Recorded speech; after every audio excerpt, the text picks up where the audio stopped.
apa pahala dan rahasia karunia Allah di salat subuh, akan mereka datang walaupun merangkak seperti anak bayi. Bismillahirrahmanirrahim. Assalamualaikum warahmatullahi wabarakatuh. Alhamdulillahirabbil alamin. Allahumma shalli ala sayyidina Muhammad wa ala ali sayyidina Muhammad.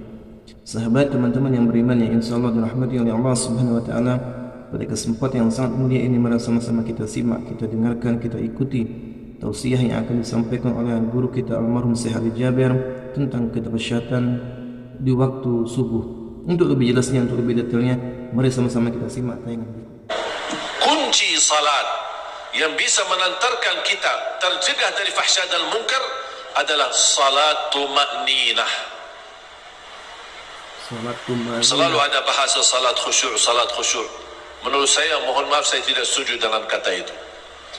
Tapi yang saya anjurkan adalah salat tuma'ninah. Tuma'ninah rukun, sama dengan rukun Al-Fatihah. Tidak sah salat kita tanpa Al-Fatihah, tidak sah salat kita tanpa tuma'ninah. Kalau bisa menjaga tuma'ninah dalam salat, gerakannya, bacaannya, zikir rukuknya, zikir sujudnya terbawa dengan tenang, akan datang khusyuk sendiri. Khusyuk ini bukan sebuah amalan, tapi khusyuk sifat bagi orang yang beriman. Qad aflahal mu'minun alladzina hum fi salatihim khashi'un. Bagaimana supaya bisa khusyuk? Tuma'ninah. Kalau bisa tuma'ninah, konsentrasi, pelan-pelan melakukan, menjalankan salat, wallahi khusyuk datang. Kenikmatan, keindahan salat itu datang sendiri. Sebagaimana hadis al-musi'i salatuhu. Ketika ada seorang masuk ke masjid, Rasulullah SAW sedang duduk di masjid, orang itu salat tahiyatul masjid. Selepas salat, dia datang kepada Rasul, mau salaman. Rasul tidak jawab. Bahkan Rasul bersabda, salli fa innaka lam tusalli. Salat dulu karena kamu belum salat. Kaget orangnya, sudah barusan saya salat. Tapi Rasul menganggap gerakan dia belum salat. Salat dulu. Dia pergi ke depan, salat lagi, datang kepada Rasul, mau salaman. Rasul tidak menjawab. Sambil Rasul bersabda, salli fa innaka lam tusalli. Terus gerakan saya apa? Rukuk sujud itu apa? Rasul menganggap itu bukan salat. Kenapa? Karena terlalu cepat, tidak terbawa tuma'ninah. Dianggap menurut Rasulullah SAW itu bukan salat, itu cuma hanya sebuah gerakan. 23 rakaat 7 menit. Ya itu tidak benar. Kecepatan. Makanya tarawih maupun salat wajib, salat sunnah, tuma'ninah. Saya pernah masuk masjid, habis tahiyatul masjid saya duduk, ada orang di samping saya salat. Saya perhatikan gerakannya. Yang menarik perhatian saya karena terlalu cepat. Bahkan saya sendiri ketika dia berdiri, saya ikut meniru, ikut baca Al-Fatihah. Saya bilang Bismillahirrahmanirrahim, Alhamdulillahirabbil alamin, Arrahmanirrahim, Maliki yaumiddin. Dia sudah rukuk. Padahal bacaan saya cukup cepat. Saya kira, kok gimana dia bisa baca Al-Fatihah ya? Aku aja Maliki yaumiddin, dia sudah rukuk. Jadi Allahu Akbar, Bismillahirrahmanirrahim. Allah, Subhanallah, Allah, Allah, Allah. Tidak sampai sekian waktu untuk tahiyat. Assalamualaikum, Assalamualaikum. Ya Allah, mohon diterima. Saya langsung melihatnya. Saya bilang, mohon maaf, yang diterima apaan? Apaan yang diterima? Ini bukan salat. Dan sayang sekali, bahkan ada ancaman yang salatnya seperti itu. Fawailul lil musallin alladzina hum an salatihim sahun. Sebenarnya karunia dari Allah di sini, an salatihim, bukan fi salatihim. Ya Allah, kalau ada ayat ini fawailul lil musallin alladzina hum fi salatihim sahun, aduh, itu berat. Itu berat.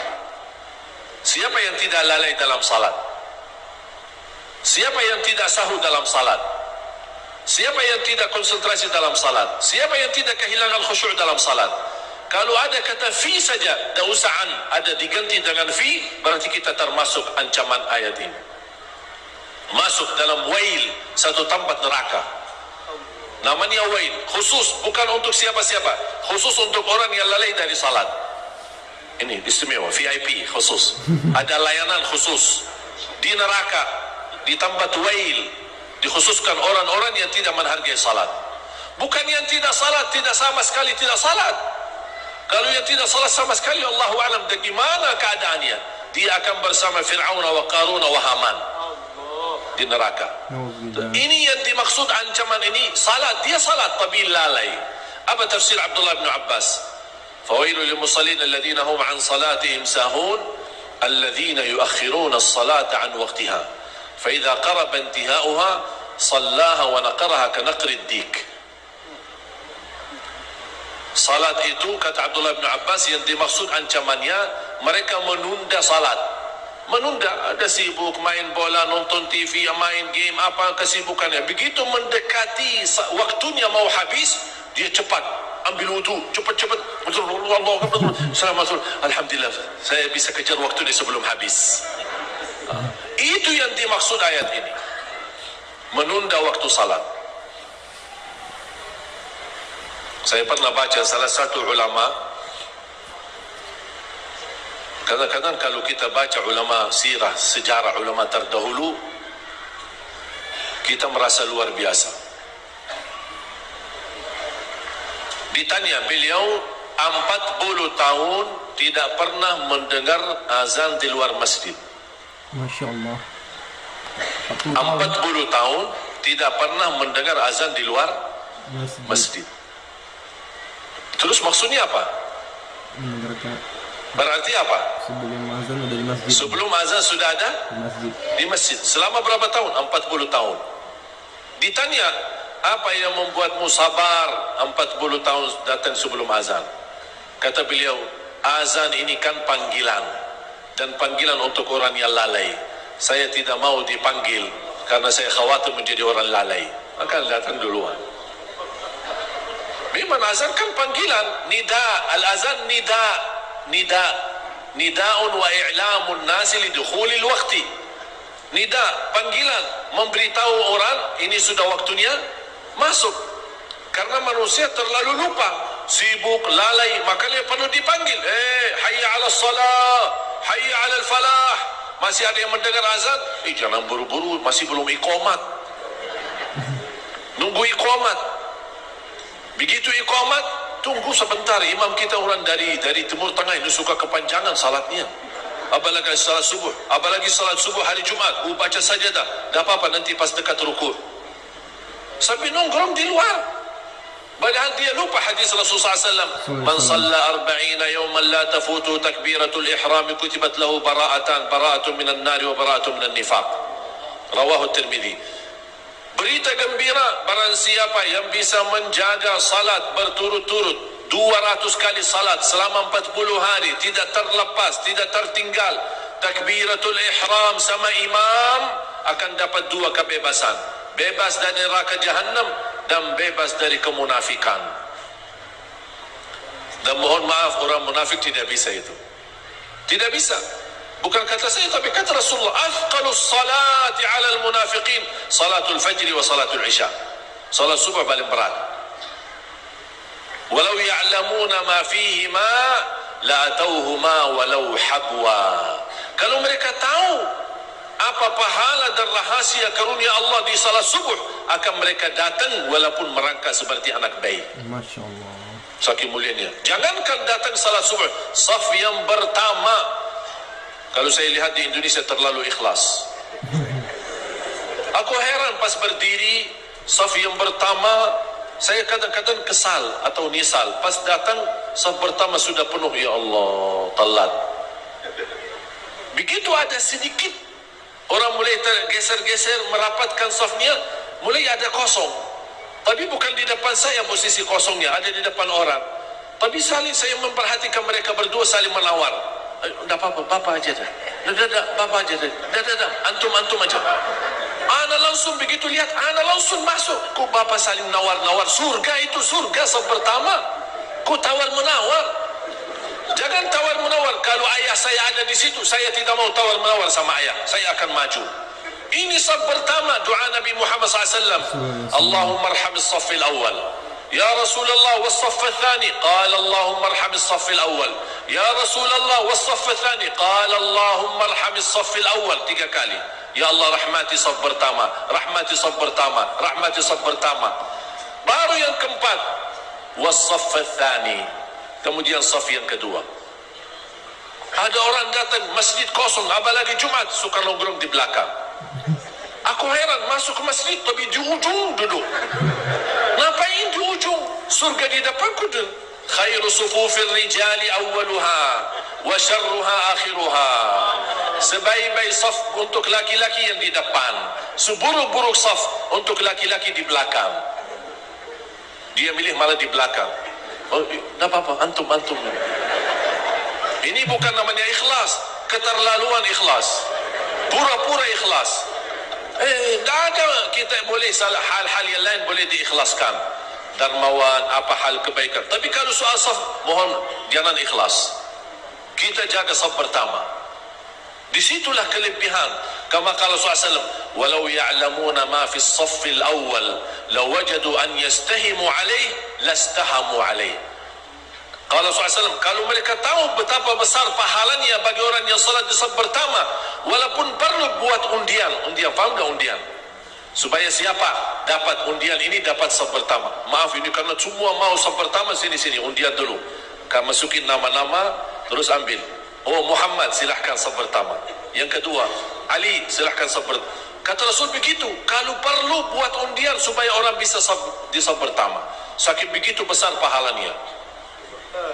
Makanya jemaah sekalian, jangan disia-siakan. Nikmat kita masih punya umur, masih diberikan karunia Allah Subhanahu wa taala.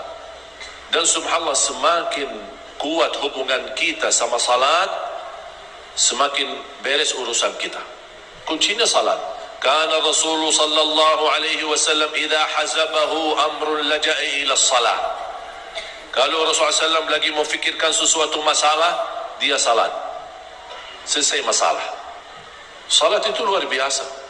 Tali hubungan kita sama Allah salat. Tali hubungan kita sama Allah salat. Kalau terputus tali hubungan salat itu, tidak ada ibadah yang bisa nyambung. Tak ada manfaat haji, umrah, Ramadan, puasa, baca Quran, sedekah, tapi tidak salat sama sekali. Saya kemarin ada keluhan dari jemaah. Dia bilang ayah saya orang kaya, suka bangun masjid-masjid, tapi tidak pernah salat. Subhanallah, aneh, lucu. Bangun masjid-masjid tapi tidak pernah salat sama sekali. La jama'atan wala munfaridan. Sia-sia amalannya. Tidak ada satupun yang diterima. Sayang sekali. Kuncinya salat, tiang agama salat. Idza saqatat amudus salat, as-salat imaduddin. Fa idza saqata imaduddin saqata ad-din. Semua amalan boleh diwakili. Ada umrah badal, ada haji badal. Kalau orang yang wafat masih ada kewajiban puasa, boleh diganti ahli waris. Kalau kita musafir, tidak wajib puasa. Banyak ibadah. Ada alasan bisa kita tinggalkan. Ada orang muslim tidak haji, ada yang belum mampu. Ada orang muslim tidak puasa, ada karena dia musafir atau sakit. Ada orang muslim tidak zakat, ada karena dia orang miskin menerima zakat. Ada orang muslim tidak salat, semestinya tidak ada. Karena salat satu-satunya ibadah yang tidak ada alasan kita tinggalkan. Tak bisa berdiri, duduk. Tak bisa duduk, berbaring. Tak bisa wudu, tayammum. Tak bisa menghadap kiblat, kemana saja arahannya, tetap salat. Perang menghadapi musuh, perang lagi perang, tetap ada salat. Ada tata cara khusus, salatul khauf. Tak boleh tinggalkan salat. Masa kita datang karena malas, datang ke kiai, Pak Kiai ana hari ini agak malas, boleh antum salat? Wakili saya salat. Oh, pasti kiai jawab, oh kalau ana wakil antum tak bisa, kalau mau disalati ana bisa. Karena salat itu tak bisa. Ada dua alasan. Kalau sudah terjadi dua alasan ini, baru boleh tidak salat. Satu, murtad, sudah keluar dari Islam. Na'udzubillah min dzalik. Yang kedua, tahu nggak ini apa ini?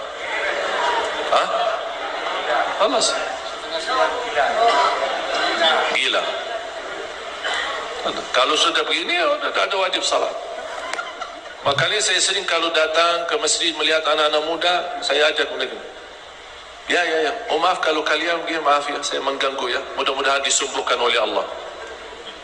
Karena orang yang tidak salat ya, udah berarti tidak ada akal. Rufi'al qalamu an thalath, 'anil majnun hatta yafiq. Orang gila sampai dia sembuh. Kalau dia gila sampai sembuh berarti dia tidak salat. Berapa banyak orang gila sekarang?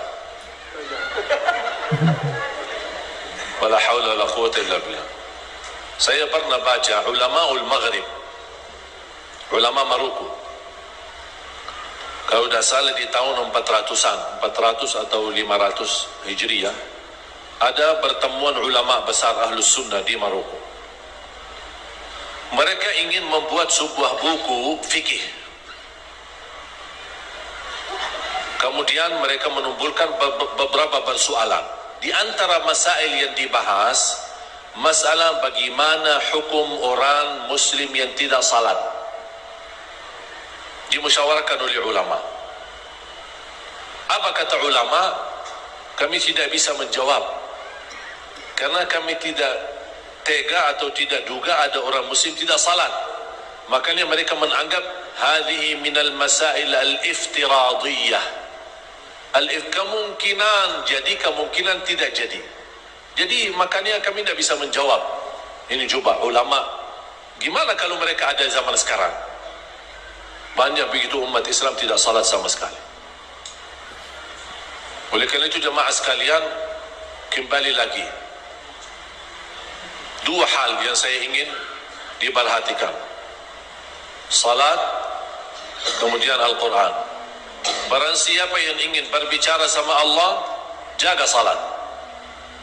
Salat adalah ibadah curhat kita sama Allah. Kalau kita salat, karena salat itu Allah perintahkan Nabi Muhammad naik. Semua ibadah turun lewat wahyu, kecuali salat. Kenapa Rasul diminta datang bertemu dengan Allah? Supaya terima perintah. Kenapa terima perintah? Terima perintah salat, perintah secara langsung, tidak bagi penantara, tidak bagi wahyu, tidak bagi malaikat Jibril. Tandanya apa? Pesannya apa? Barang siapa yang ingin bertemu Allah langsung, salat. Yang mau bertemu Allah, mau bicara sama Allah langsung, salat. Makanya kata ulama, barang siapa yang ingin bicara sama Allah, salat. Barang siapa yang ingin mendengar Allah berbicara, baca Quran. Ini kalamullah. Biodata Allah. Ingin kenal Allah, di sini. Silakan baca. Itu Allah menurunkan Al-Quran untuk mengenalkan dirinya kepada hamba-hambanya. Allah turunkan Al-Quran itu untuk apa? Supaya manusia kenal Allah. Tapi banyak orang tidak mau mengenal Allah. Makanya semakin dekat kita sama Al-Quran, wallahi semakin indah. Bapak Ibu, 30 juz Al-Quran sebenarnya tidak butuh waktu lama. Saya pernah tes, butuh berapa lama untuk khatam 30 juz. Habis subuh saya baca, saya bawa HP, timer, saya hidupin timer, on. Saya baca, dari habis subuh sampai zuhur. Begitu tiba waktu zuhur, saya off timer. Saya salat zuhur. Habis itu, saya on timer, saya lanjut lagi baca. Sampai asar, off timer, salat asar. Habis itu, on lagi, saya baca. Kira-kira butuh berapa lama saya khatam 30 juz dalam bacaan standar. A'udzubillahi minasyaitonirrajim. Bismillahirrahmanirrahim. Alhamdulillahi rabbil alamin. Ar-Rahmanir-Rahim. Maliki yaumiddin. Iyyaka na'budu wa iyyaka nasta'in. Ihdinas siratal mustaqim. صراط الذين أنعمت عليهم غير المغضوب عليهم ولا الضالين آمين. Tidak terlalu cepat dan tidak terlalu hambat. Kira-kira berapa lama? Selesai 30 juz dalam waktu 10 jam. 10 jam. Saya punya teman di Madinah, dia mampu khatam dalam bacaan khatam Al-Quran 7 jam 42 minit. Khatam 30 juz. Sedangkan ada orang 24 jam tidak bisa satu juz. Padahal 30 juz tidak butuh 24 jam, 10 jam bagi orang yang lancar bacaan. Alhamdulillahirrabbilalamin. Sahabat yang beriman, itulah tadi ilmu yang disampaikan oleh guru kita. Mudah-mudahan bermanfaat, mudah-mudahan kita dapat istiqomah melakukan amalan-amalan ibadah-ibadah khususnya di waktu subuh hari, karena pahala yang sangat luar biasa dahsyat. Maka itu marilah kita istiqomah untuk menjalankan semua perintah-perintah Allah, terutama menjaga sholat 5 waktu tepat waktu, khusus laki-laki berjamaah di masjid. Mungkin itu saja yang bisa dapat saya sampaikan. Saya akhiri, wassalamualaikum warahmatullahi wabarakatuh.